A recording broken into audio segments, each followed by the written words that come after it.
হযরত সফওয়ান ইবনে সুলাইম রাহমাতুল্লাহি আলাইহি বর্ণনা করেন, রাসূলুল্লাহ সাল্লাল্লাহু আলাইহি ওয়াসাল্লামকে একবার জিজ্ঞাসা করা হয়, মুমিন ব্যক্তি কি কাপুরুষ হতে পারে?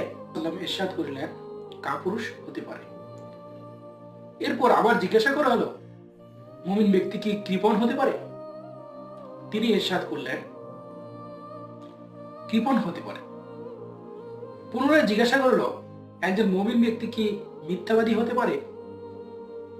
রাসূলুল্লাহ সাল্লাল্লাহু আলাইহি ওয়াসাল্লাম ইরশাদ করলেন, মিথ্যাবাদী হতে পারে না। অন্য এক হাদিসের মধ্যে রয়েছে, যে ব্যক্তি মানুষকে হাসাইবার জন্য মিথ্যা বলে, তার ধ্বংস হোক, তার ধ্বংস হোক। আরেক হাদিসে রাসূলুল্লাহ সাল্লাল্লাহু আলাইহি ওয়াসাল্লাম বলেন, কোন ব্যক্তি, কোন আল্লাহর বান্দা যখন মিথ্যা বলে, ফেরেশতারা তার থেকে 1 মাইল দূরে চলে যায়। আল্লাহ তাআলা আমাদেরকে মিথ্যা থেকে হেফাজত করুন।